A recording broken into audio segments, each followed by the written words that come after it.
Hello there and welcome. Tonight, let me gently guide you into the quiet corners of history, where wagon wheels creak under open skies, where dust clings to every dream, and where each mile westward is paid for in heartache and hope. Here, time stretches thin like the leather reins of an ox-driven cart, and voices fade beneath the endless wind. So make yourself cozy, close your eyes if you'd like, and let's begin. This is the story of the Oregon Trail.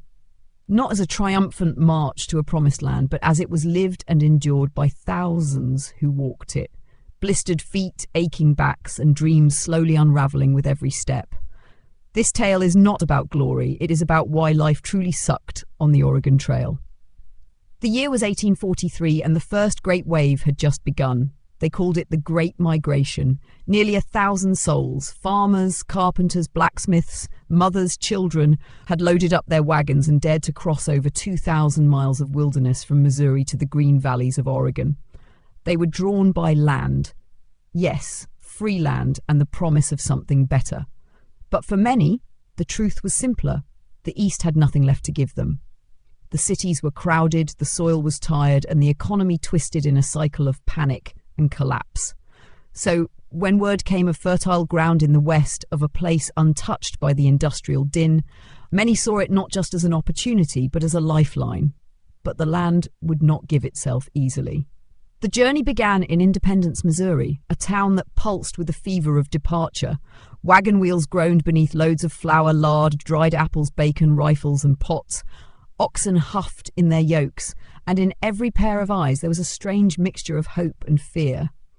They gathered in rickety camps, strangers bound together by a common goal, so whispering nervously over their coffee pots and campfires. Some were veterans of earlier treks. Most were not. The trail was not a road. It was a memory pressed into the soil by the wagons that had come before, little more than twin ruts in the grass. There were no bridges, no inns, no doctors waiting ahead. Everything they needed, they had to carry, and every mistake they made, they would carry too. The first leg of the journey was deceptively mild. The grass was thick and green. The rivers, though wide, could still be forded with care. Spirits ran high in those early weeks. Children rode perched atop barrels of supplies. Women sang as they walked beside their wagons. The men swapped tales of buffalo and Indians and laughed too loudly under stars so wide and clear they seemed almost holy. But the dust began early. It was a kind of dust the East didn't know, not the fine, lazy sort that clings to clothes, but a choking, gritty fog that coated the skin and seeped into every crack of a wagon. It rose with every hoofbeat, hung low in the nose, turned water into paste and bread into clay. And the wheels, oh, the wheels. There was no end to the breaking and mending. Axles snapped, spokes splintered, iron rims fell loose in the heat. Every man became a carpenter, whether he knew the trade or not. Nails and grease became more precious than silver. Then there were the oxen, the true engines of the trail. They were not fast, but they were steady, at least until they weren't.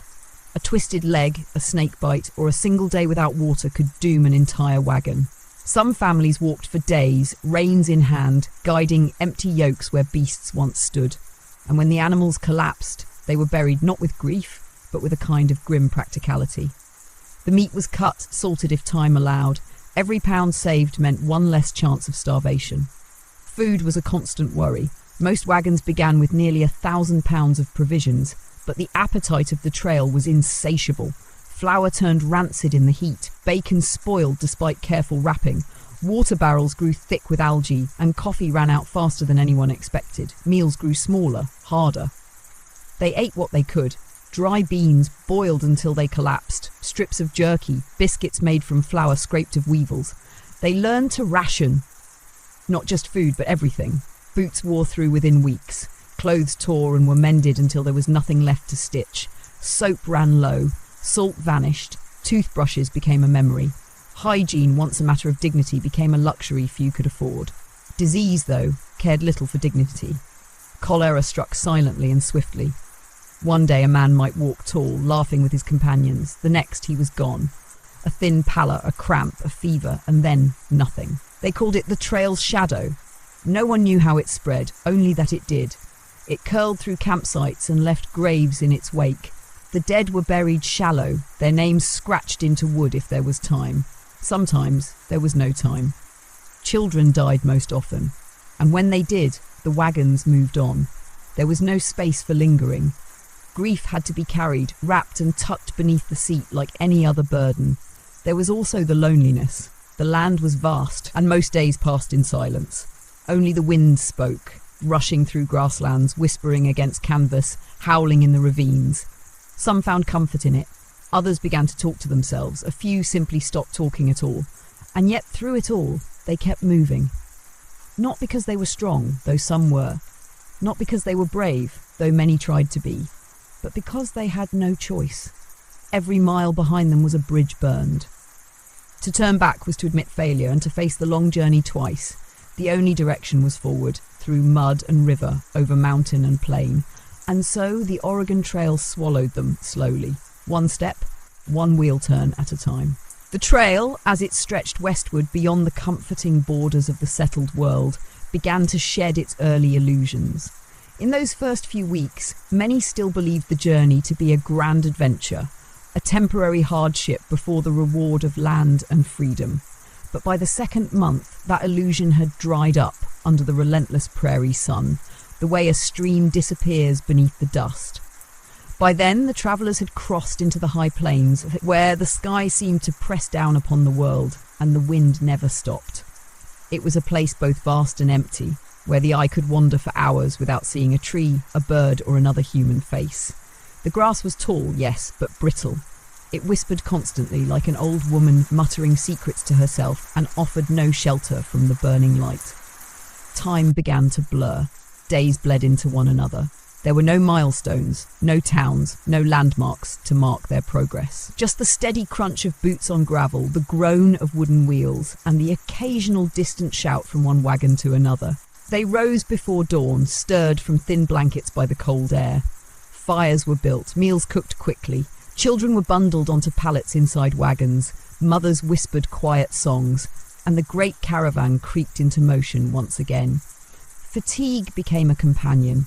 It sat in their bones like cold water and never fully left. The trail did not allow rest for long. A broken axle could set a family back a full day, and every day lost meant a greater chance of being caught by the early snows in the mountains ahead.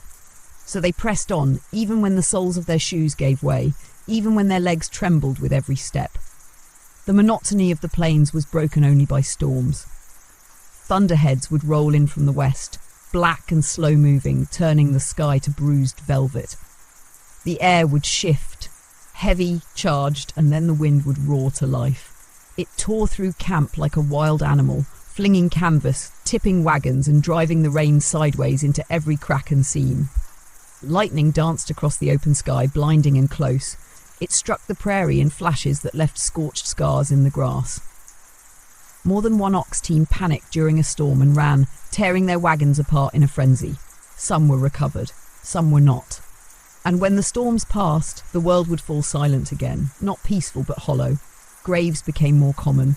In the beginning, they had tried to dig deep to mark them with care, a small wooden cross, a name etched with a pocket knife. But as the trail wore on, energy faded. Time was precious. Most burials became hurried. A shallow trench, a few stones, perhaps a whispered prayer if someone still remembered how to pray. Sometimes the ground was too hard, then the bodies were wrapped and left, weighted with rocks to discourage scavengers. No one looked back. Mourning was a luxury for another life. There were births too, though fewer than deaths. Life, stubborn as ever, found its way. Women gave birth in wagons or beneath them, gripping canvas as they screamed. There were no doctors, only other women with shaking hands and quiet words. Some babies survived, some did not. Either way, the wagons rolled on.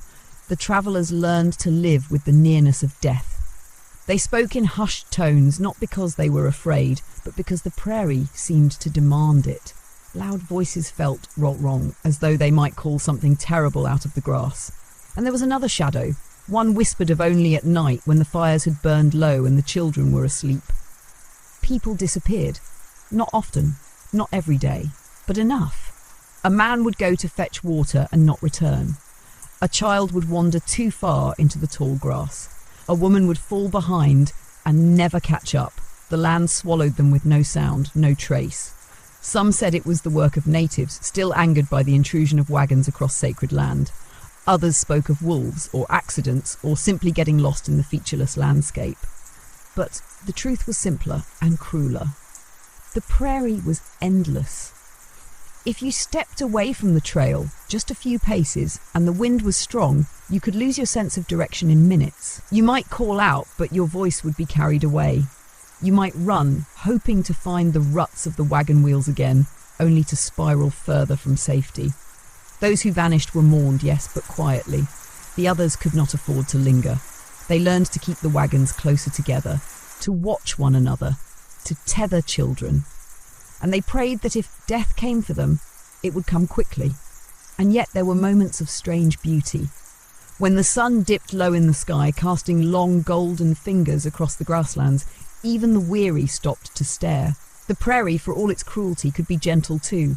A soft wind, a bird overhead, a quiet so profound it wrapped around the soul like a blanket. Sometimes they gathered around a campfire and sang. The songs were old, brought from Tennessee, from Georgia, from Ohio, and they sounded different in the vastness, smaller, fragile, but still they were sung. In those moments the trail softened, if only for a breath, and then the morning would come again. The harnesses would be lifted, the wheels would turn, and the prairie would begin to test them once more. As July settled over the trail, the heat became a new adversary. It did not arrive suddenly, but crept in day by day, like an unwelcome guest that made itself comfortable in every corner of life. The mornings grew shorter, the noontime sun hung overhead like a furnace, and the shadows disappeared beneath the wagons. Dust rose higher, clung longer, and coated everything in a fine, bitter film. The travellers learned to breathe shallowly, to cover their mouths with cloth, to speak only when necessary. Lips cracked, eyes stung, and sweat, once a relief, now served only to trap the dust against their skin. The trail, which had always felt long, now began to feel endless, a dry, shimmering ribbon that stretched to the horizon and offered no shelter. Water, once taken for granted, became precious. Rivers that had once roared with spring snowmelt now dwindled to sluggish trickles. Pools dried up, creeks ran brown or not at all. Families took turns watching the barrels, gauging every sip, measuring every cup. And when the barrels ran low, they walked in silence, eyes scanning the land for signs of life, a cottonwood tree and of reeds, the dark green glint of distant willow that might mark a spring. Sometimes they found it, sometimes they didn't. When they didn't, the consequences were swift. Oxen faltered. Their tongues lolled from their mouths and their legs shook beneath them.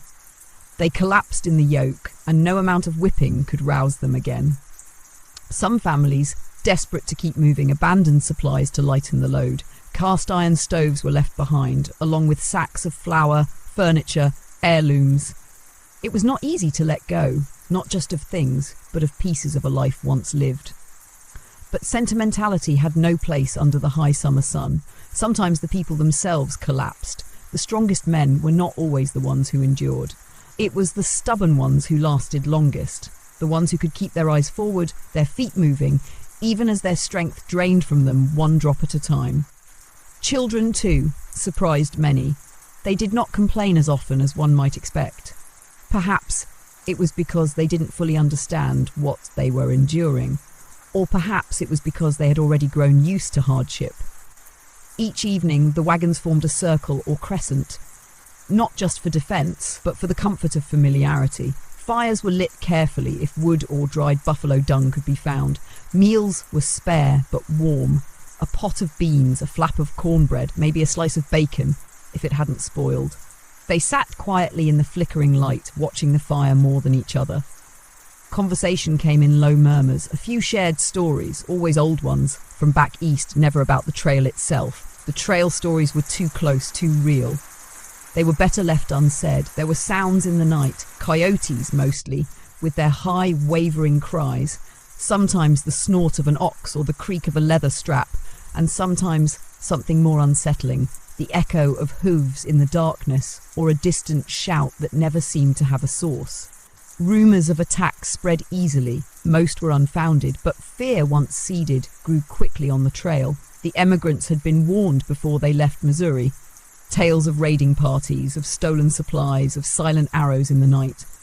In truth, most native tribes along the trail were more curious than hostile. Some approached in peace, offering trade. Others kept their distance. Still, guns were always close at hand. The men took turns standing watch at night. They paced quietly around the camp, rifles in hand, eyes sharp, not just for people, but for fire. A single spark could ignite the brittle prairie grass and turn a peaceful night into a deadly stampede. Accidents were common. A misstep near the wagon wheels could crush a foot or worse. Children who played too close to the animals were sometimes kicked or trampled. A fall from the driver's seat could break a collarbone, a leg, a back. There were no hospitals, no surgery, no anesthesia. Bones were set by instinct. Wounds were cleaned with whiskey, stitched with thread, drawn from garments. Recovery was rare. Infection was common. The trail did not forgive mistakes, and yet people still found ways to endure. They crafted little rituals to anchor themselves against the drifting sameness of the days. A woman might braid her daughter's hair each morning. A man might carve the date into a stick each night before sleep. Children collected stones, feathers, odd bits of bone. These small acts, meaningless in the grand scheme, became anchors against despair. Faith, too, played its part. On Sundays, many wagons rested. A makeshift service was held beneath the sky. Someone would read from the Bible, another might lead a hymn. There was no building, no pulpit, just a worn book and tired voices raised together. It did not matter what denomination they were. On the trail, faith was stripped down to its essence, hope in the face of uncertainty. Some found it easier to believe, others did not. A man named Ezra, who had once been a schoolteacher in Ohio, had long ago lost his belief in providence. But even he paused when he came upon a strange sight, a doll, handmade from corn husks and cloth, standing upright in the dust.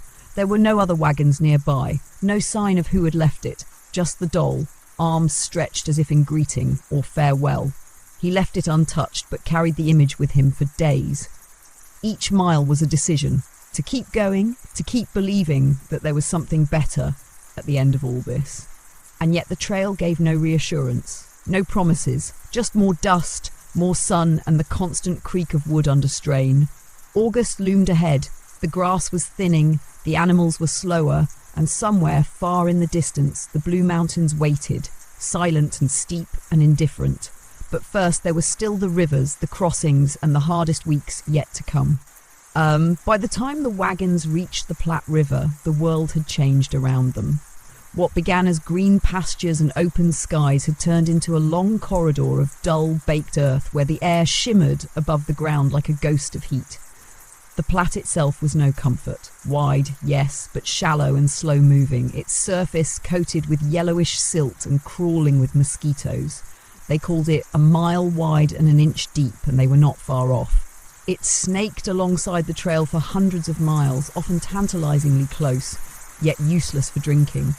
Its water left a bitter film on the tongue and a churning in the stomach. Even the animals, desperate for refreshment, sometimes turned away after a mouthful. Yet still they stayed close to it, for there was no other path to follow. The river crossings began in earnest now, and with them came new trials. Not all rivers were as forgiving as the Platte. Some flowed strong and cold from the mountains, and they had no bridges to ease the way. Families stood at the banks, judging the depth, watching the current, and feeling the heavy weight of risk settle on their shoulders. Oxen were driven in first, their hooves slipping on slick stones, their nostrils flaring as they braved the water. Then the wagons followed, their wheels churning through the current. If the crossing was shallow, all went well, but if the water ran high, it could tip a wagon with ease. Sometimes entire loads were swept downstream, barrels, bedding, even family Bibles. Sometimes people too. A child, startled by the cold, might slip from the wagon tongue. A man, trying to steady a wheel, might lose his footing and vanish beneath the surface. The water did not care for names or good intentions. A woman named Hannah, travelling with her 3 sons and a sick husband, lost her second child at the Sweetwater River. One moment he was there, clinging to the side of the wagon. The next, he was gone. They searched downstream, shouting into the wind, but the current had claimed him. She did not speak for 3 days after. Not a word. Just held the other boys tightly, her eyes fixed on nothing at all. It was not uncommon, and after a time, no one asked questions. The river crossings also strained the wagons themselves. Wet wood swelled, iron fittings rusted, and axles cracked under the pressure. After each ford, men would crawl beneath the wagons, checking, hammering, tightening. It became a ritual, one more daily act of preservation in a world that constantly tried to take things away. There was little laughter now. Even the children had grown quieter, their games subdued. They no longer raced through tall grass or pretended the trail was an adventure. Their cheeks were thinner, their eyes more watchful. The trail was teaching them, in its own slow way, how fragile everything was. By mid-August, the plains gave way to more broken ground. Hills rolled up like the spine of some ancient beast, and the trail grew steeper, more treacherous. Wagons had to be steadied on the downslopes with ropes. Sometimes entire teams of men were needed to guide a single cart. The rocks beneath the wheels became more jagged, tearing at hooves and soles alike. Shoes wore through, and not everyone had extras. Some wrapped their feet in rags, others simply bled, but they kept walking because there was no other choice. The animals were slowing now. Even the strongest oxen showed signs of strain, ribs protruding, eyes dull. Their hooves cracked and bled. The supply of feed had long since run thin, and the grasses here were tougher, sparse. Every mouthful came with effort. Many animals died at night, collapsing quietly in their sleep.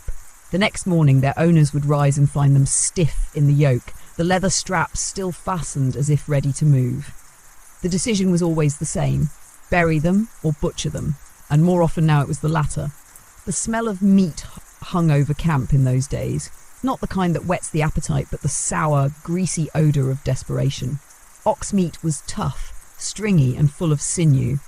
It took hours to boil down to anything edible, but it was still food, and food was no longer guaranteed. They rationed carefully. Meals were smaller than ever. Some families scraped the last of their flour into thin cakes, cooking them on flat stones beside the fire. Others crushed old beans into paste. Bacon, once a staple, was long gone. Sugar too. Coffee was a memory. Hunger did strange things to people. Tempers grew shorter. Suspicion crept in. When a man's bag of biscuits disappeared one night, he accused his neighbours. Harsh words were exchanged, knives were drawn. It nearly ended in blood until the biscuits were found, soaked through at the bottom of a water barrel. The man wept when he saw them, not out of relief, but because they were ruined. Some turned to trading, a tin cup for a handful of cornmeal, a shirt for a bit of salt. Others simply begged. Pride had no place here anymore. The trail had worn it down like everything else. There were moments, though, brief and fleeting, where something like grace returned, a cool evening after the day's scorching heat. A child's laughter, rare and honest. A stranger offering a strip of dried fruit from his dwindling stores. These small mercies were never expected, but always remembered. They still had songs, though fewer now. Quiet lullabies sung into the firelight, or hymns hummed under breath. Music did not ease the hunger or the pain, but it gave shape to the silence. Night fell earlier as summer began to wane. The stars, brilliant in the dry air, stretched from one end of the sky to the other. No towns, no chimneys, no lanterns, just that canopy above and the dim glow of the fire below. One night, near the crossing of the North Fork, a child asked her father if heaven looked like the stars. He didn't answer right away, just stared upward for a long time, the flames flickering in his tired eyes. Perhaps it did. Or perhaps heaven was something simpler, a place where the trail ended and the burden was finally set down.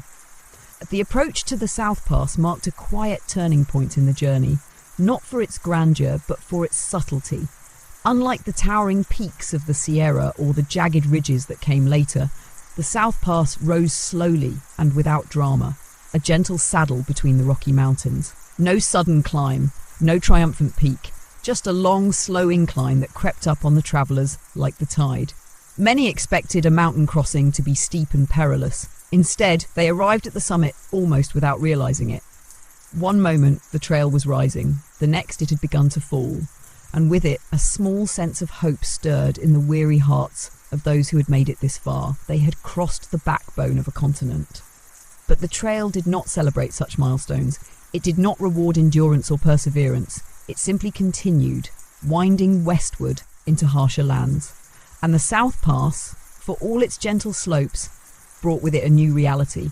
They were not yet halfway. The realization settled on them like the dust they wore.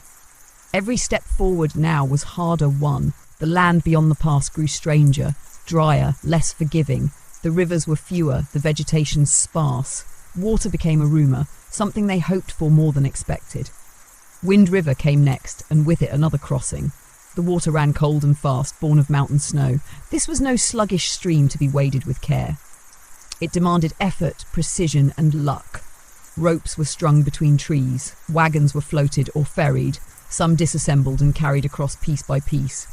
People held hands as they forded on foot, their bodies bent against the current. Not all made it. A boy named Thomas, no more than 12, slipped on a slick rock and was pulled downstream.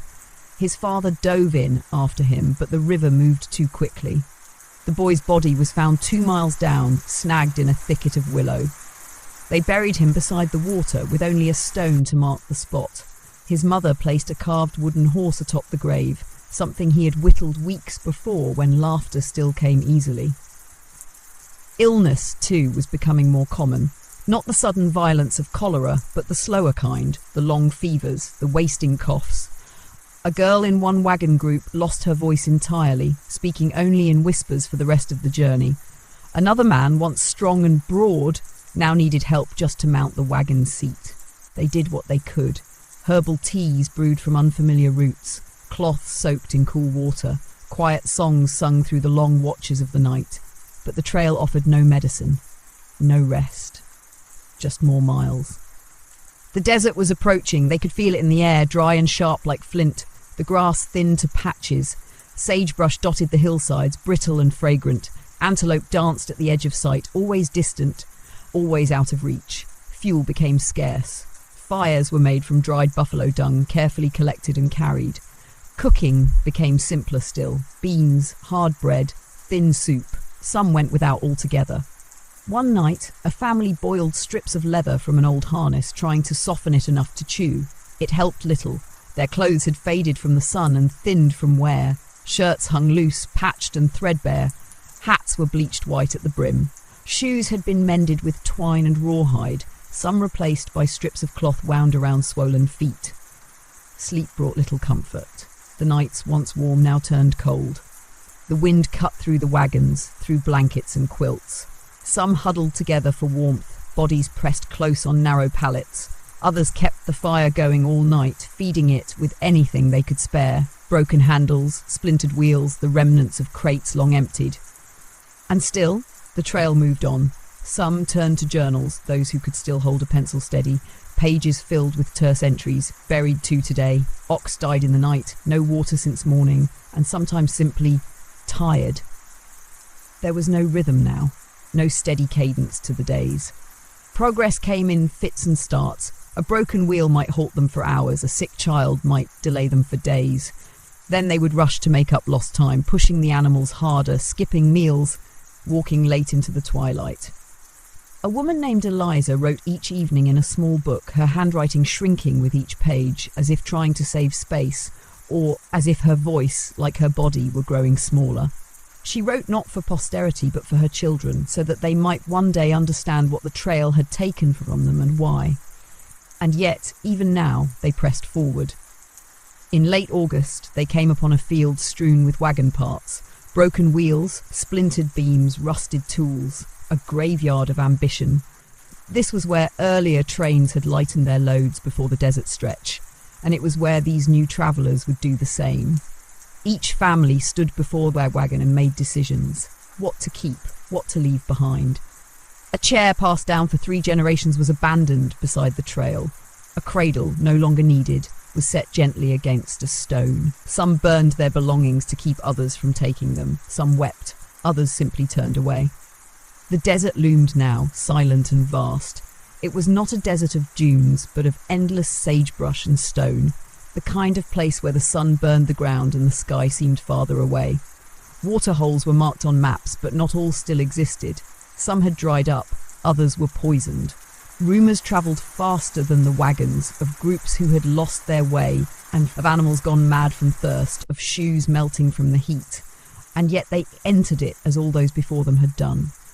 Because to turn back was to die, and to go forward was the only hope they had left. They stepped into the desert not with courage, but with resignation. It was not a place to conquer, it was a passage to endure. The sagebrush stretched as far as the eye could see, brittle and grey-green, clinging stubbornly to the dry soil. The wind here was different. It whispered more sharply, carrying with it the memory of long-evaporated rivers and bones bleached under an unpitying sun. From the moment they entered, everything changed. There was no shade, no trees, no birdsong. The sun rose early and hung in the sky like a white coin, glaring down until the ground shimmered and warped in the distance. Even the clouds, when they appeared, offered no comfort. They cast no shadows, and their promise of rain was always hollow. Water dictated everything. They planned each day, not by distance, but by whether there might be a spring, a seep, or even a muddy hole ahead. Barrels were checked obsessively. Canvas coverings were drawn tighter over the wagons to preserve every drop within. Those who had tin cups tied them to belts, ready to scoop up even a trickle. Still, the thirst came. It began quietly. Dry lips, parched throats, a fatigue that settled behind the eyes. Then came the headaches, the nosebleeds, the dizziness. Children stopped crying because they could not spare the moisture. The oxen staggered, tongues lolling, breath ragged. Dogs lay down beneath the wagons and did not rise again. At night, the temperature dropped sharply, and the heat that had clung to them all day disappeared into the open sky. Blankets were spread over thin shoulders, and fires, if they had the fuel, were lit from scraps and dung. But the cold of the desert was not the sharp sting of snow. It was the kind that settled in the bones, a reminder that nature could be cruel in every direction. And then there was the mirage. It came on the third day, a glimmer at the horizon, a shimmer that danced just beyond reach. To tired eyes and hollow bellies it looked like water. Some even smelled it, that sharp, cool scent of damp earth after rain. A few rushed ahead, voices cracking with hope. But there was nothing, just more dust, more stones. They learned not to trust the horizon. The trail was littered with remnants now, not of wagons, but of lives pared down to the core. A trunk here, its lid torn off, clothes scattered in the wind, a mirror cracked reflecting the sky. A Bible with its cover worn smooth, items too heavy to carry, too painful to throw away. And always, beside these objects, the faint impression of wagon wheels veering slightly off the trail, then returning again. The path of hesitation, the moment when someone had to choose between memory and survival. A woman named Clara, travelling with her sister and her sister's 2 children, kept a bundle beneath the wagon seat, letters from a husband who had died before the journey began. On the 5th night in the desert, her sister begged her to burn them, not out of cruelty, but to use the paper for fire, to warm the children. Clara sat beside the bundle for hours, unmoving. At dawn, she tore one letter into strips and lit the fire herself. She did not read the others after that. It was not always the strong who survived. Strength, on the trail, was not measured in muscle or resolve, but in the strange, slow ability to suffer with patience. Those who fought the trail too hard often broke. Those who accepted its silence, who moved through each day like water over stone, seemed to last longer. The silence deepened in the desert. Voices grew quieter. Songs disappeared altogether. Even the children, those who still had energy to speak, played only with pebbles and sand, arranging them in circles or straight lines. Some whispered to themselves, creating little worlds where food and water were easy to find. No one stopped them. Graves, once carefully dug and marked with stones, became shallow. The ground was too hard, the tools too few. Often, bodies were left wrapped, covered with sagebrush, or buried beneath the ashes of the last night's fire. The names were whispered, and then silence returned. There was one place, a pool hidden in the crook of a rocky slope, where water still trickled, clear and cold. They called it Sweetwater Springs. When they found it, people knelt and drank greedily, hands cupped, eyes wide. Some wept. One man immersed his whole face, emerging with mud in his beard and tears in his eyes. They camped there for 2 nights, longer than usual. Children splashed in shallow puddles. Clothes were washed. Laughter returned in brief bursts, like birds after a storm. It was a holy place, not because it was sacred, but because it gave back what the trail so often took away, the will to continue. But they could not stay. The desert stretched still ahead. At night, the stars glowed colder and sharper, scattered like shards across the sky. They looked at them often, not for answers, but for comfort. The sky was the one constant, the one familiar thing. Everything else had changed. Some began to count the miles, others counted the days. A few had stopped counting altogether.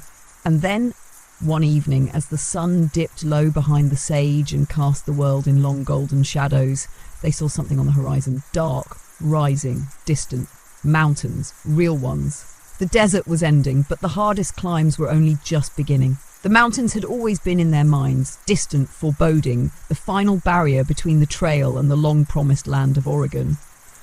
But now, rising before them in solemn stillness, they were no longer an idea. They were real. Jagged silhouettes carved into the western sky, sharp and blue-black, streaked with veins of snow, even in the heat of late summer. The sight brought a complicated feeling, part awe, part fear. For many, it was the first time they had ever seen a mountain, truly seen one, not sketched on a map or spoken of around a fire. And unlike the soft hills or the wide plains, the mountains did not welcome.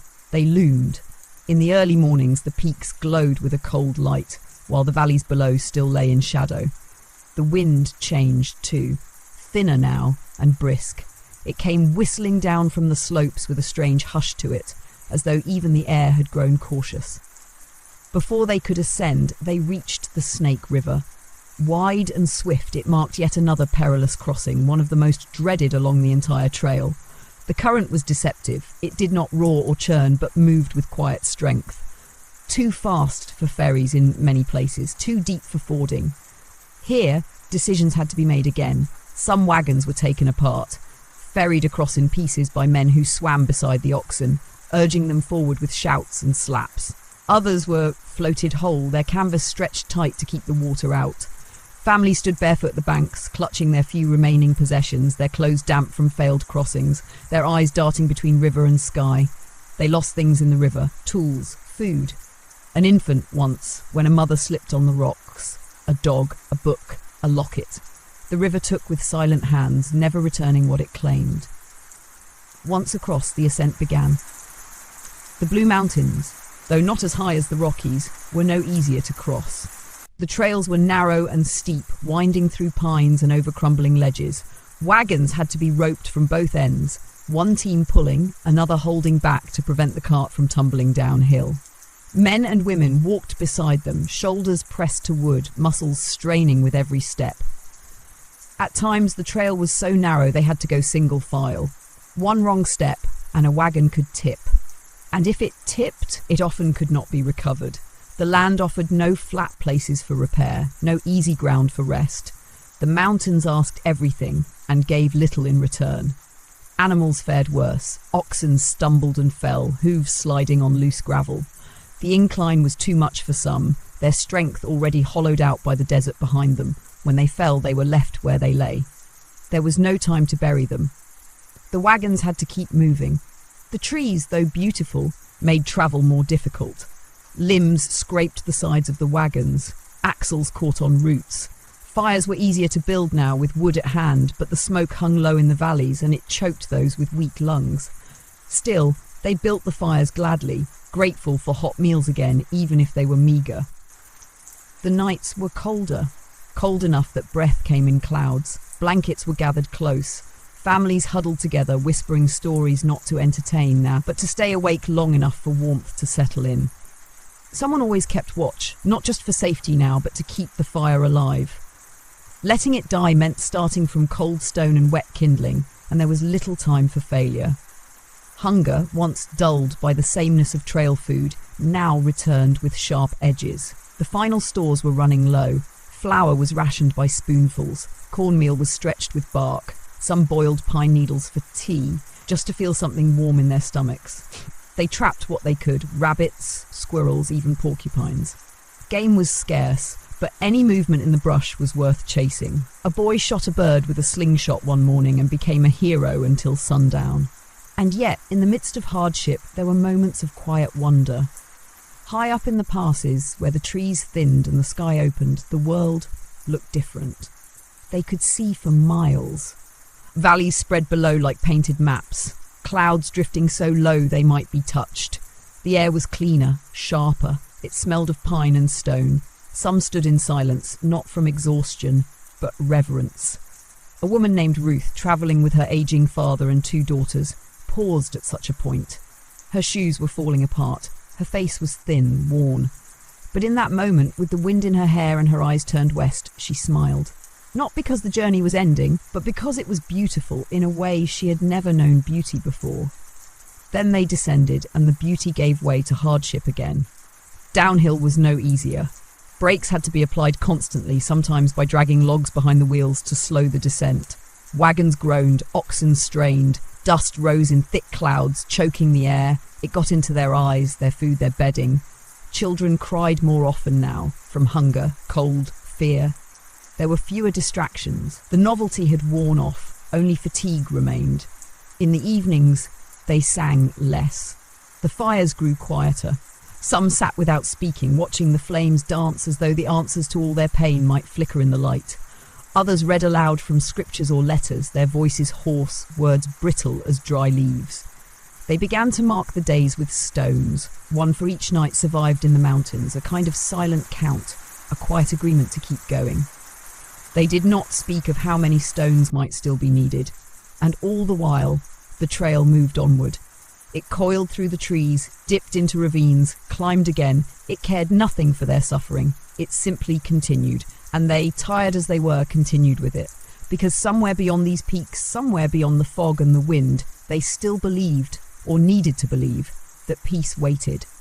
That land rich and green and kind lay just ahead. That this pain had purpose.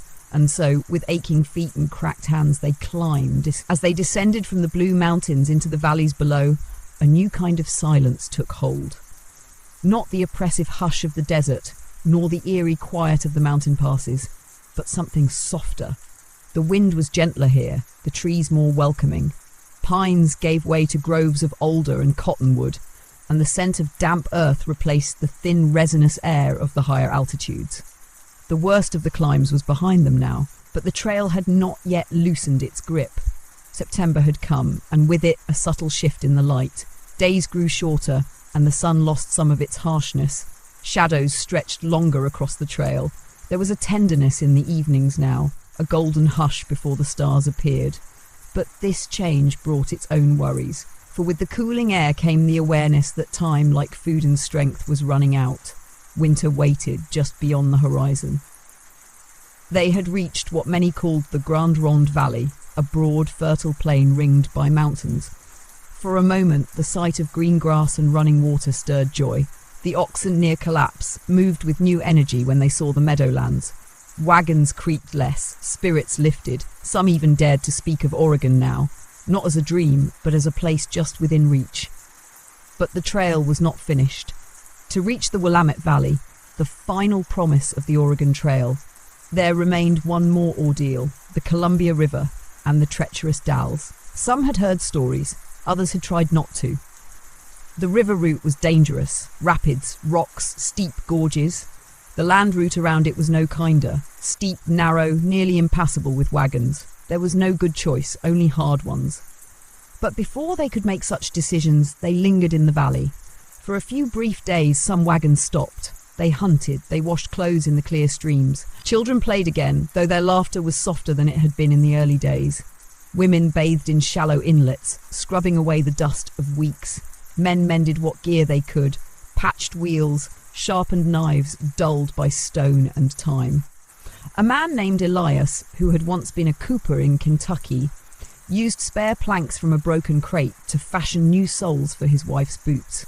She wept as she put them on, not from pain, but because they were the first dry shoes she'd worn in over a month. In that brief pause, there was time to reflect. Some wandered a little, just to feel the earth beneath their feet without the constant forward pull. Others climbed low ridges to see the land stretched out below them. It was not yet the end, but it looked closer than ever before. At night, the fires glowed a little brighter. Stories returned, some funny, some tragic, most somewhere in between. There were tales of marriages begun on the trail, of babies born between campsites, of strangers who became family, and always of those who had not made it. They remembered them in silence. A boy lost to the Snake River, an old woman who simply did not wake one morning in the in the desert, a young mother who died in childbirth under a wagon canopy. These were not just memories. They were names spoken softly into the darkness, names held carefully, as if the act of remembrance could ease the weight of loss. The food stores were nearly gone. Most meals now were made from whatever the land would offer. A squirrel, a handful of wild berries, an onion plucked from the edge of a field. Some still had bits of flour or rice hidden in jars, saved for emergencies. Others had none, and yet they shared. One evening, a boy named Jonah, no more than 10, offered his only apple to a girl who had not spoken in days. She took it in silence, held it in her hands, and wept without eating it. Her mother later dried the peel over the fire, saving the seeds in a pouch. They knew the trail had changed them, not just their bodies, thinner, worn, toughened, but their hearts as well. They no longer saw hardship as unfair or pain as unexpected. These things had become part of life, like wind or rain. What mattered now was how one endured them, with quiet, with dignity, with care for others when possible. But time moved on, and the valley, kind as it was, could not keep them. Those who had rested began to gather again. Wagons were loaded, oxen yoked, farewells were exchanged with others who had chosen to linger longer or take alternate routes. The road ahead forked. One branch led to the Barlow Road. Steep, treacherous, but passable with wagons. The other led to the Columbia River and the Dalles, where wagons would be abandoned and boats hired or built. Arguments flared, families debated, tempers rose. But in the end, decisions were made not by logic alone, but by instinct, by the quiet voice inside that whispered what each heart could and could not endure. And so they set out again, not as the same people who had left Missouri months before, but as those who had survived fire, drought, disease, and sorrow. The trail had reshaped them, stripped away the excess, both in body and spirit, leaving something harder, simpler, and perhaps more honest. They moved westward now through the narrowing canyons, where the trees leaned close and the river ran cold beside them. Autumn had settled in full, leaves turned gold and rust. The wind carried the scent of wet bark and earth, and every mile pressed the question closer. Had it all been worth it? No one said it aloud, but still they kept walking. The path along the Columbia River narrowed into a corridor of stone and water, hemmed in by cliffs that rose like silent judges on either side. This was not the open trail of the plains, nor the shaded peace of the forested valleys. This was a place carved by time and weather, by flood and fire. The wind screamed here, funneled through the basalt walls, carrying mist and grit and the sound of rushing water that never seemed to sleep. They had reached the Dalles. It was a name whispered often in the weeks before, not with anticipation, but with dread. For those who chose the river route, this was the point of no return. The wagons, so carefully guarded across plains and mountains, would be of no use now. Here, the trail became a current. There was no road through these final mountains. Not yet. Only the river. And the river was wild. The Dalles themselves were a stretch of rapids, dangerous even to experienced hands. The water surged through narrow canyons, white and cold, split by rocks sharp as blades. No ferry could safely cross here. No bridge spanned the gap. The only option was to wait for calmer water downstream, or for men skilled enough to help them navigate the danger. Some emigrants paid for help. Chinook or Wasco guides, familiar with every bend in the river. Others tried to build their own rafts, lashing logs together with rope, wagon beds, and bits of salvaged canvas. A few even dismantled their wagons entirely, salvaging nails, axles, and boards to construct makeshift boats. These vessels, crude and heavy, were pushed into the river with trembling hands. Before launching, families would kneel beside the water. Some prayed aloud, others in silence. Children were tied with ropes to the sides of the rafts so they would not be lost if they fell in. Belongings were packed tightly, every item wrapped and double-wrapped. What could not be carried aboard was burned or left behind. The descent downriver was not swift, it was slow, cold, perilous. The current pulled them like thread through a needle, fast where it shouldn't, slow where they needed speed. Oars snapped, boats collided, some capsized. Sacks of flour burst and vanished into the current. Blankets soaked and spoiled. More than one family lost everything but their lives, and not all lives were kept. A man named Silas, guiding his raft with a long pole, misjudged a bend and struck a hidden rock. The raft split. His wife and daughter were thrown into the water. The girl was pulled out farther downstream, coughing and sobbing. The woman was never seen again. They buried what they could on the riverbank, a pile of stones, a name carved into driftwood. Then they moved on. For those who chose the Barlow Road instead, the land route around Mount Hood, the suffering was different, but no less severe. The road was barely that, a raw, gouged path through timber and slope, steep enough to break wheels and backs alike. Wagons had to be lowered by ropes down embankments, lifted across creeks, dragged over ridges. It was the last great test. Snow began to fall on the high trails, not heavy yet, but enough to sting the skin, to remind them that the season was ending. Every delay was a danger now. Animals slipped and fell on frozen ground. Fires became harder to light. Streams iced at the edges. Food was gone, Fanny. Entire days passed without meals. A few found roots or trapped squirrels. Others resorted to boiling leather again, harness straps, old shoes, even bits of belt. Hunger had no pride. A young boy named Levi collapsed while walking and did not rise. His father carried him for 2 days wrapped in a coat, whispering stories into his ear, hoping he would stir. He didn't. They buried him beside the road, under a stand of fir trees. His mother placed a pine cone on the grave and said his name once, softly, before continuing on. But amid the suffering there were signs that the end, if not quite near, was at least real. The air grew damper, sweeter. The trees changed, taller, thicker, moss-covered. Ferns curled along the path. The wind carried the scent of cedar and rain. Birds returned to the sky, some sang, and then, in the distance, came the sound they had waited months to hear. Not wind, not wheels, but voices, human voices, not their own. Scouts returned with word, farms ahead, settlements, real buildings, fences, orchards, smoke curling from chimneys. The Willamette Valley, Oregon. Tears came not in great floods, but slowly. A hand pressed to a mouth, a face turned away. For a moment, no one spoke. They had dreamed of this moment, but never dared to imagine how it would feel. They did not rush. The wagons moved slowly through the trees, wheels worn nearly to nothing, canvas torn and patched. Families walked beside them, thin and dirty, gaunt as ghosts, but they held their heads a little higher. Strangers greeted them, some with food, others with blank stares. Not everyone knew what to say to those who had made it through. There was no parade, no fanfare, just open land and the promise of a different kind of struggle. They were given food, rest, warmth. Some found relatives who had come before. Others set out to find land of their own. The trail was behind them, but its mark remained. Children slept in beds that first night, but woke weeping for the wagon. Women stirred stew with trembling hands, unable to believe there was no need to ration. Men stared at the fire for hours, listening for wolves that would not come.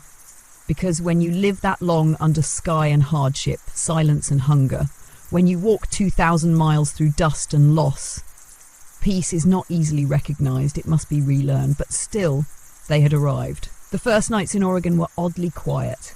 There were no creaking wagon wheels, no coughing oxen, no rattling pots hung from hooks, no sharp calls to children chasing chickens too close to the trail, just the hush of pine needles drifting onto rooftops and the gentle drip of rain on wood, a sound they hadn't heard in months. The land here was softer. The wind didn't sting. It carried the scent of wet bark, rich soil, and distant rivers winding unseen through the trees. For many, the silence was unsettling. They had grown used to motion, to urgency. Their bodies remembered the rhythm of hardship, even when their minds told them they were safe. Some rose before dawn, automatically preparing to walk, only to realise there was nowhere else to go. The trail had ended, there was no more west, and yet the labour was not over. Oregon was not a reward, but a beginning, and a hard one at that. The valley, for all its green promise, was raw. There were no towns for many miles, only clusters of cabins and scattered clearings where smoke marked life. The ground had to be broken, trees had to be felled, cabins had to be built from stump and saw. Winter hovered at the edge of their days, waiting for those too slow to prepare. There were no stores stocked with cloth or flour, no schools, no roads wide enough for carts, only what one brought, or what one could trade. Most families began by building shelter. It did not matter if the walls were rough, if the roof leaked. What mattered was that there were walls, something solid between them and the rain, the wind, the night. Tarps and wagon canvas were stretched between trees at first, later replaced by log walls notched and chinked by tired hands.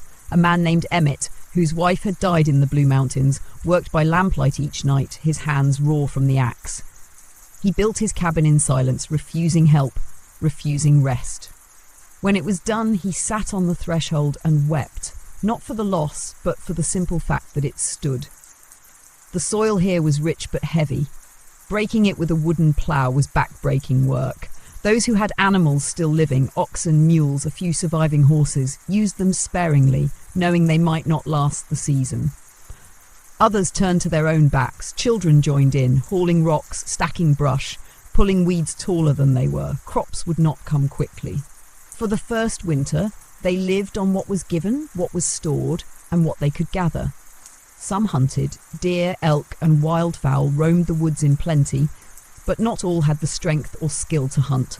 Others fished, trading smoked salmon with local tribes or settlers in neighbouring valleys. Still others relied on the generosity of those who had arrived years before and managed to carve out something sustainable. Generosity, however, was not always given. Oregon was already changing.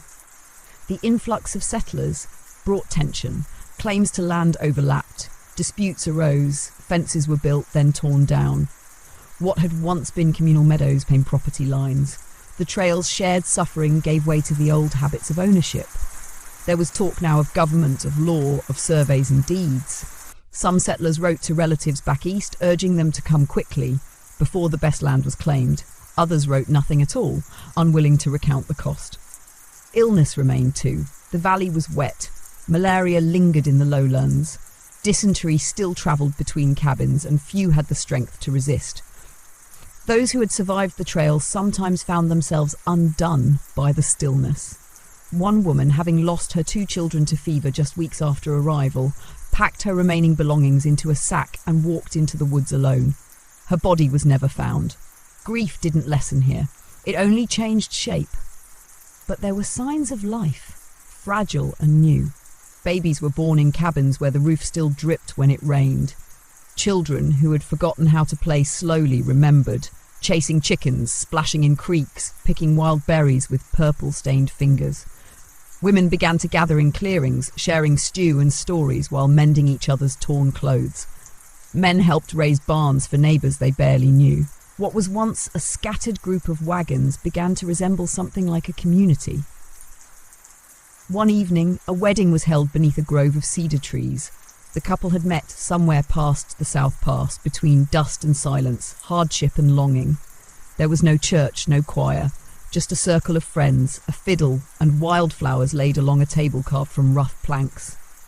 They danced long after dark, the sound of laughter rising into the canopy above, startling owls from their branches. A man who had not smiled in weeks was seen tapping his foot to the rhythm. A child who had nearly died of fever clapped her hands in time.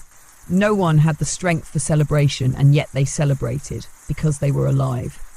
Letters began to leave the valley, carried by traders, missionaries, and the occasional boatman headed east. Pages filled with cramped handwriting, stories of land, of struggle, of bitter cold and hard soil.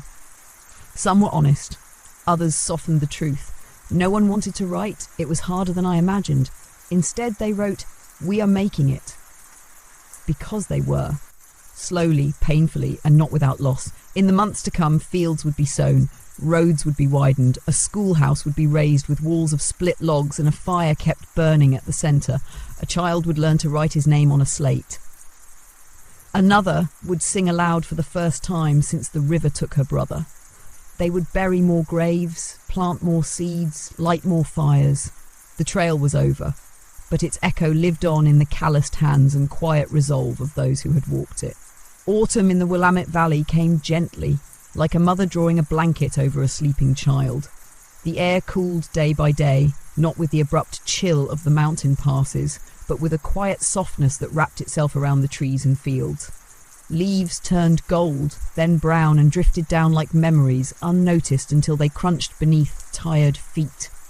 Smoke began to rise from cabin chimneys in steady spirals, and the world outside the walls softened with mist. The valley, in its quiet way, was beginning to feel like home, but it was a different sort of home than what they had left behind. There were no painted fences, no church bells, no rows of tidy shops with tin signs. Instead, there were hand-split railings around muddy gardens, cabins made of green logs that shrank in the corners, and narrow trails through ferns that would one day become roads.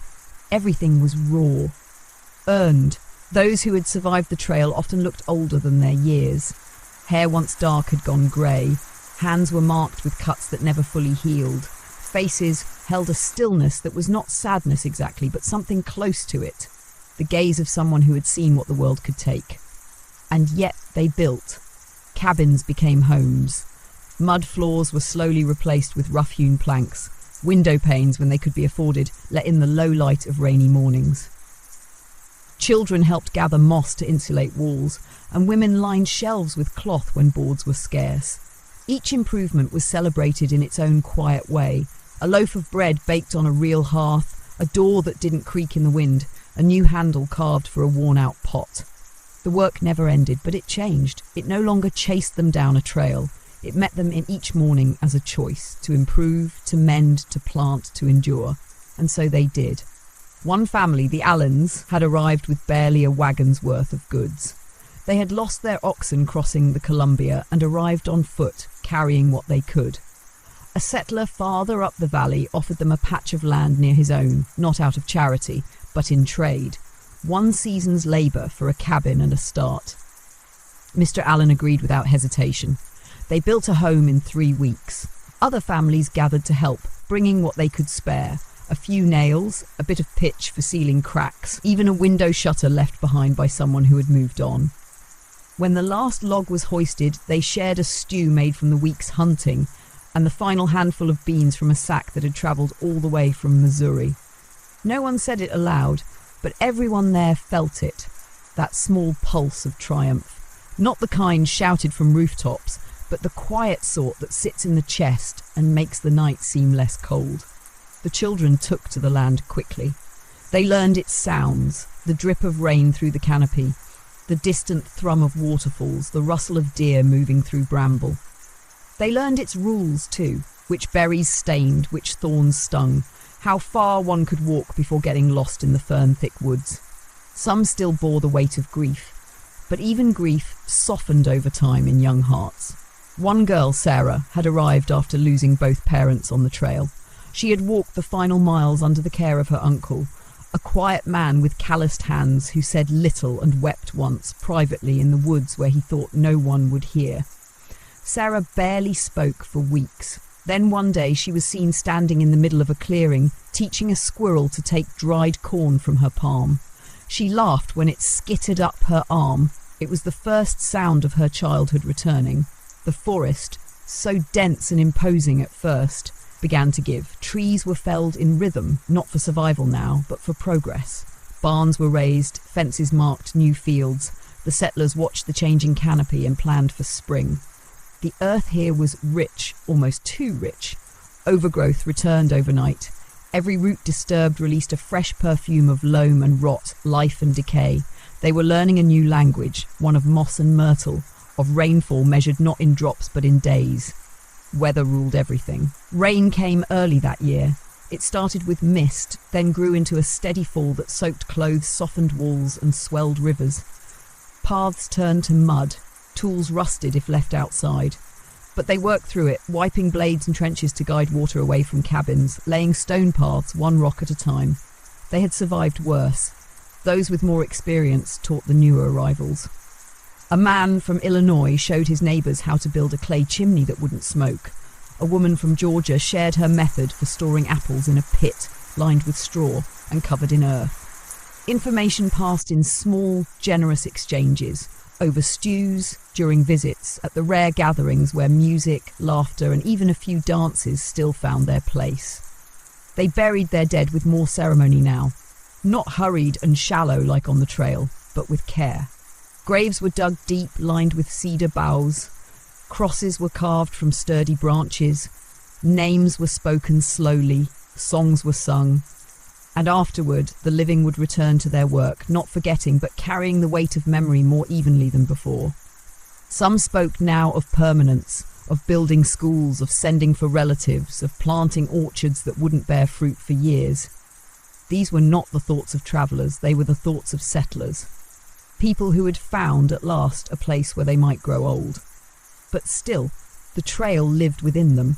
At night, when the wind blew a certain way or the fire cracked like a snapping axle, memories returned, the sound of a wagon wheel in the distance, the feel of dry canvas beneath the fingers, the lowing of oxen long dead, the names of rivers crossed and people left behind. The trail was gone, but it had marked them as surely as any scar. Winter came slowly to the Willamette Valley, draping the land in a hush rather than a storm. Snow rarely fell heavy here, not like in the mountains, but it dusted the higher ridges and gathered in the corners of cabins, like old ghosts curling into familiar places. The sky stayed low, the air damp and cold. The world turned grey, softened by fog and the quiet drip of rain from moss-laden branches. It was a time of waiting for seeds to be sown, for animals to fatten, for the frozen ground to loosen again. But the waiting was not idle. Life moved in small, deliberate ways. Inside the cabins, hands stayed busy. Women mended what could be mended. Coats patched with strips of worn fabric, mittens knit from spun wool, socks darned until they were nearly more repair than cloth. Children helped twist twine, shell-dried beans, or grind corn on rough stones. Men cut firewood and hauled it by the armful. The chopping echoed through the woods, steady as a heartbeat. Fire became the centre of every home. Meals were cooked over it, stories told beside it, silence shared in its flickering warmth. It lit the faces of those gathered close and cast shadows behind them, stretching into corners where damp crept in. They burned anything they could spare, pine, alder, sometimes even pieces of broken furniture. Nothing was wasted. Illness came with the damp. Not in the form of plague, but in small, lingering afflictions, coughs that never quite faded, fevers that came and went, joints that ached with the cold. There were few doctors, only the knowledge carried in memory. Poultices made of onion and garlic, teas brewed from willow bark, steam drawn from boiling herbs. They did what they could. Most survived. Some did not. In January, a woman named Ruth, who had nursed a sick husband across half the trail, died quietly in her sleep. Her husband, Samuel, now alone in a cabin of rough logs and silence, carved her name into a cedar plank with a shaking hand. He placed it at the head of her grave, where it leaned slightly in the rain. The next day he chopped wood until his palms blistered and bled. Then he cleaned his tools, stacked the wood neatly and sat by the fire without speaking. The community noticed. They came in turns, not all at once, never with fuss, bringing stew, kindling bread if they had it. A child left a pine cone on his doorstep. A neighbour offered to mend his roof. Another lent him a worn book of psalms. He took these gifts without words. But the next week, when a wagon axle cracked in the mud, Samuel was the first to help, his hands steady again. This was how they survived the long winter, not alone but together, quietly, without ceremony, like trees leaning into one another against the wind. There were gatherings, even then, not many and not grand. But on Sundays, if the rain was light and the roads not flooded, families would meet beneath a canopy of cedar near the clearing that would one day become a town. Blankets were laid over logs. A makeshift pulpit was built from an upturned crate. Someone read scripture, someone else led a hymn. The voices were not strong, they had been thinned by the trail, but they were steady. Children played beneath the trees, wrapped in cloaks, their boots squelching in mud. Dogs darted between the grown-ups, tails wagging, noses to the ground. It was messy and imperfect, but sacred in its own way. In February, the rains came harder. Rivers swelled, paths vanished beneath rushing water. A bridge, built in haste the summer before, was swept away in the night. Some cabins flooded, and families were forced to seek shelter with neighbours. Floors were soaked, food spoiled, tempers frayed.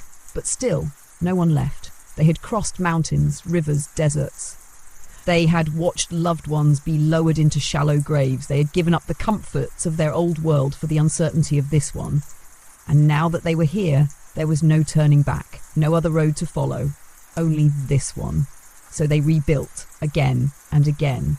By March, the snow had melted from the hills and the first shoots of green began to push through the mud. Wild onions, ferns, crocus, hope, once buried deep, stirred once more. They began to plan for spring. Tools were sharpened. Seeds counted, land cleared of winter's debris, fields were marked with twine and stakes. Some had held back a handful of wheat kernels all through winter, hidden in cloth sacks, checking them each week like a treasure. Now they were finally ready to let them go, to place them in the earth, trusting that life would rise again. Children gathered around to watch as the first seeds were planted.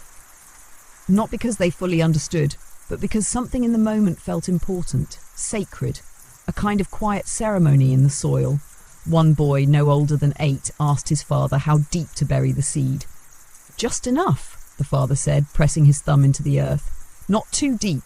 You want it to feel the sun, but still be held safe." The boy nodded and repeated the motion. It was a small act, but it echoed loudly in a land where every birth, every harvest, every song was a defiance against the memory of the trail. The settlers did not yet call themselves pioneers. That name would come later, written by others, with tidy pens in warm rooms. For now, they were simply people who had endured something immense and refused to be undone by it. And as the last rains of winter faded into mist, they turned their eyes toward the fields and the future, not with certainty, but with quiet, hard-won faith. By the first days of April, the valley stirred with motion again. Fields softened beneath the returning sun, and the land, for all its silence, seemed to breathe. Earthworms surfaced in the tilled soil. The air hummed with the low drone of bees returning to their work. Buds swelled on alder and dogwood. Life, which had held its breath through the long rains, exhaled at last. For the settlers, it was a season of labour, but also of gentle anticipation. Ploughs creaked through sod so thick it cracked like bone. Behind them, the earth turned in furrows, rich and black, thick with scent and promise. Teams of oxen moved slow and steady, their breath rising in clouds. Where animals had perished during the winter, men took up the harness themselves, shoulders bent beneath the weight, pulling tools through the soil with grim determination. Every family planted what they could. Potatoes, turnips, onions, squash, a few scattered beans and peas along rough trellises. Corn would come later when the days grew longer. Some had apple seedlings wrapped in damp cloth carried for months across rivers and mountains, small, fragile things that would not fruit for years, if ever. But still they were planted, a kind of prayer laid into the earth. Gardens grew beside cabins, bordered with stones or sticks, guarded from deer with scraps of wire and threadbare blankets tied to posts. Children helped to sow the seeds, their fingers stained with loam. They whispered to the sprouts as they grew, the way children do, hopeful, curious, unaware that in many ways these fragile plants held their futures. Spring was not without its dangers. Flooding rivers left silt and debris where fences had once stood. Wolves, lean from winter, roamed closer to the edge of settlements, their eyes glowing from the tree line. There were still illnesses, a cough that lingered, a fever that rose too quickly. But they were no longer helpless. The knowledge gained over the long journey west and through the trials of their first winter began to root itself in daily life. They learned which plants soothed the throat, which tree bark eased pain. They traded remedies like recipes scrawled in charcoal on bark or shared over pots of stew. Small miracles were noted and passed along. A baby born strong and loud, a leg once feared broken now mended well enough for walking, a cough that lifted with a new kind of tea. And then, as if the land itself acknowledged their persistence, the first crops broke through the ground. Green specks at first, then leaves, rows of promise in carefully kept soil. The sight moved some to tears, not for what it was, but for what it meant. That something had survived, that something at last had chosen to grow. There were still days of hunger. The winter's stores had run thin. Meals were often just broth, thickened with flour or foraged greens. A few families caught fish in nearby streams, small trout and salmon no longer than a forearm. Others hunted upland birds or set snares for rabbits. Still, there were nights when pots remained nearly empty and children fell asleep with hands on their stomachs. Yet there was less fear now, not because life was easy, but because it was known, understood, predictable in its demands. They had learned how much they could endure. One morning, a boy named Eli discovered a new patch of wild strawberries near a clearing. He gathered them in a wool cap and brought them to his mother, who hadn't tasted fruit in months. She pressed one to her lips and wept, not from hunger, but from the sharpness of memory, a sudden, vivid reminder of the world before the trail. Strawberries would become a spring ritual, picked and eaten in the fields, passed around in cupped hands, savoured like the finest fare. The community began to take shape in more permanent ways. Paths between cabins became wider, beaten smooth by foot and cart. A small mill was constructed near the river, its wheel turning steadily with the current. Fences rose higher, smoke curled from chimneys in steady, peaceful columns. And at the centre of it all, talk began of building a school. They cleared land beside the cedar grove where worship had been held during winter. Saplings were felled, branches trimmed, bark stripped. The frame of the schoolhouse took form slowly, beam by beam, nailed and lashed together with care. No one worked for pay. Each family gave what they could: labour, timber, nails, time. It wasn't much to look at when finished, a single-room structure with a packed earth floor and shutters that banged in the wind, but it held a blackboard smoothed from slate, benches made of planed logs, and a small shelf for books. Children sat side by side, boots muddy, hair tangled, eyes wide. They learned letters, numbers, the names of plants and stars. Some already knew how to read, others struggled to hold the chalk. The teacher, a young woman named Marion, who had lost both parents on the trail, had once dreamed of a quiet life back east. Now she stood before 20 children each morning, her voice steady, her hands strong. She taught with grace, and through her the children learned more than letters. They learned the shape of order, of rhythm, of hope bound to routine. Spring deepened, trees thickened with leaves, birds nested in rafters, the scent of lilac and turned earth mingled in the air. And everywhere the settlers moved with purpose, guided by the season's pace, sowing, tending, building, mending. Not just the land, but themselves. Each act, no matter how small, pushed them further from the hunger, the dust, the grief. Not forgetting, never forgetting, but carrying it differently. Like a stone in the pocket of an old coat, worn smooth by touch, always there, always known. And in the evenings, after the fields were walked and the tools put away, they would sit by fires or under the stars and listen to the quiet song of frogs in the marshes and wind through the tall grass. They did not speak of the trail much anymore, but in the silence, it still walked with them. By early June, the valley was in full bloom. Grass stretched high and green across the meadows, thick enough to hide a child's legs as they ran laughing through the open fields. Trees rustled with birdsong and bees worked with quiet purpose among the blossoms of apple and plum. The air smelled of growing things, of clover and rain-warmed earth, of cedar sap and baking bread. The rhythm of life had settled. Days began early, with roosters calling and doors swinging open to the light. Fires were stoked before the mist burned off the ground, and the smell of smoke and stew drifted through the settlements by mid-morning. There were animals now, chickens scratching at the packed dirt, pigs wallowing near streams, even a few milk cows grazing where forest had been cleared away. The land had not grown easier, but it had become familiar. Many families had planted their first real fields now, beyond the small garden plots of spring. Rows of corn stretched out in neat furrows, wheat rippled in the breeze, beans curled up poles tied with strips of hide and twine. The sight of crops swaying under the sun brought a strange mix of emotions. Gratitude, yes, but also disbelief. That after everything, the death, the hunger, the unrelenting miles, they had made something grow. A family named Talbot had taken land near the bend of a river where wild roses grew in tangled clumps. They built their home from hand-hewn logs, whitewashed the inside walls with lime and water, and laid a narrow wooden bridge across the stream for their daughter to cross on her way to the new schoolhouse.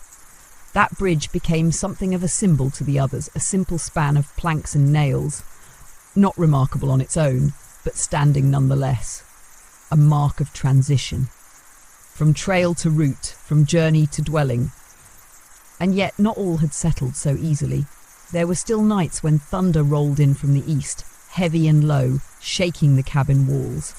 On such nights, many woke suddenly, heart-pounding, half expecting the creak of wagon wheels or the cry of someone lost in the dark. The trail had carved its way into their minds as deeply as it had carved through the land.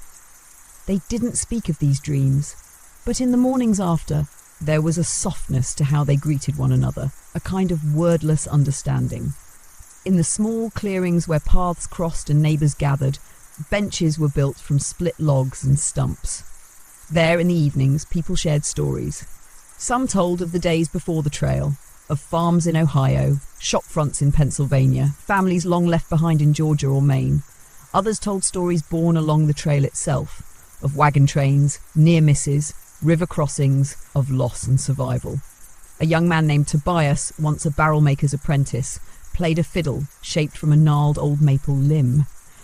He'd carried the pieces of it in a sack the entire journey, carving and assembling it in stolen minutes beside the fire. Now, in the golden hush before dusk, he played tunes remembered from childhood, slow, wandering melodies that made grown men stare into the distance and children lean against their mothers in silence. Music softened the hardness of the days, so did the laughter that began to return. Around fires in fields at shared meals, it came back in pieces. Not the unthinking joy of youth, but something deeper. Earned. A laughter that knew sorrow and yet chose to rise against it. The settlement grew in quiet ways. A sawmill was planned to be built before winter. A path widened into what might one day be called a road. A trader passed through with bolts of cloth, salt and a box of books, and was welcomed like royalty. Letters arrived from the east, crumpled and water-stained, carried by boat and horseback. Some brought news of death, others of coming kin, but all were read aloud beside fires, surrounded by listening faces. Marriages were whispered about. Young couples, once strangers in separate wagons, now shared glances across crowded clearings. There were births, too, small cries joining the nighttime chorus of owls and wind. With each birth came a rush of fear, and then, when all went well, a release of joy that spread like firelight through the valley. Even in grief, there was a new kind of comfort. A woman named Eleanor lost her youngest to fever in early June. The boy had been sick only 2 days. When he died, the community gathered, not with speeches but with hands. They dug the grave, prepared the food, tended her animals. They sat with her in silence. When she stood to plant a tree over his resting place, a slender ash sapling from the edge of the woods, others brought buckets of water to help it root. The grave marker was simple: his name, a date, and the word beloved. June passed and the land continued its slow, steady offering. Strawberries ripened in the shade, peas fattened in their pods, and early greens were harvested and eaten with rough bread and salt. The meals were humble but full, not just of food, but of something more essential, of presence, of survival. One evening after supper, a child asked her mother why they had come so far. The woman paused, brushing hair from the girl's brow, and looked out toward the hills. "To live where we can belong," she said softly, "to plant what's ours and watch it grow." It wasn't the whole answer, but it was enough, and as night fell, stars slowly pierced the dusk, steady and familiar. The same stars they had followed across plains and over mountains, but now, for the first time, they did not seem to beckon. They simply shone above, constant and still, as if to say, "You are here." By late July, the Willamette Valley shimmered with quiet abundance. The sun, no longer sharp and biting as it had been across the high plains, warmed the earth gently now, settling like a golden veil over fields and rooftops. Mornings arrived early, with soft birdsong and dew on the garden paths. Evenings lingered long and lazy, shadows stretching out across the meadows, fires flickering not from necessity but from habit. Harvest had not yet begun in earnest, but the signs were everywhere. Cornstalks stood tall and tasselled, squash spread wide and heavy through dark soil.